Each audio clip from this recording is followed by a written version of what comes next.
ঈশ্বর মনন করা। মনন মানে কি? তার বারবার নাম জপ করা? হয়তো তাই তুমি ভাববে।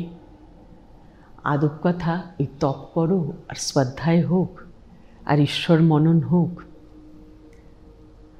যজ্ঞ হোক, আরতি হোক, ঘণ্টা হোক, উপচার হোক, যদি প্রেম না থাকে তাতে, তাহলে কিচ্ছুটি হবে না। আলটিমেটলি সবের মূল মন্ত্র প্রেমা ভক্তি। শুধুই প্রেম জাগতিক লাগে।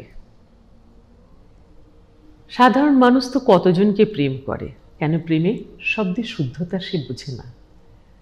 প্রেম মানে আমি আর আমার, পজেসিভনেস বোঝে। আর আমি যদি কাউকে ভালোবাসি, তাহলে তার সম্পর্কে আমি এত কেয়ার করব যে প্রায় বহুল পরিমাণে গলাটাই টিপে ধরব। সেটা হলো অনার্ড প্রেম করা। তাই সাধারণ মনের প্রেম তো প্রেমই না, তার নাম অশ্রদ্ধা, তার নাম পজেসিভনেস।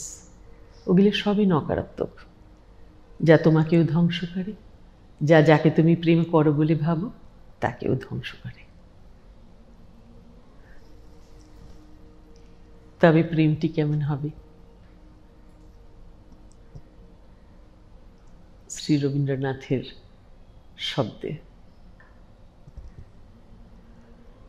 ধায় যেন মোর সকল ভালোবাসা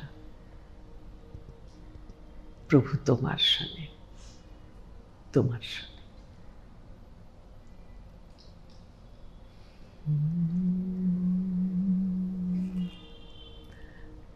সকল ভালোবাসা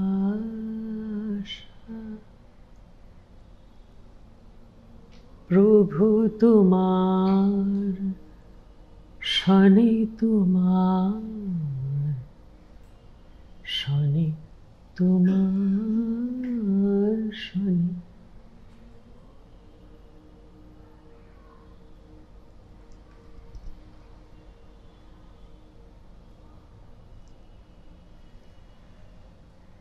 এমন গভীর, এমন চিরপুরাতন, চিরনতুন, এমন শুদ্ধ সুন্দর,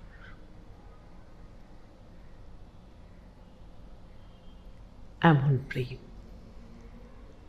এমনটি না হলে ব্রহ্মবিদ্যা আহরণ হয় না।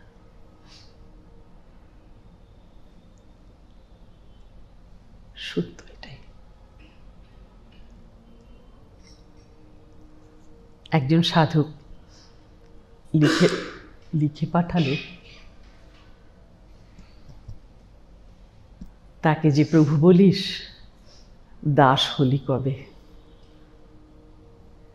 এত সুন্দর লাগলো।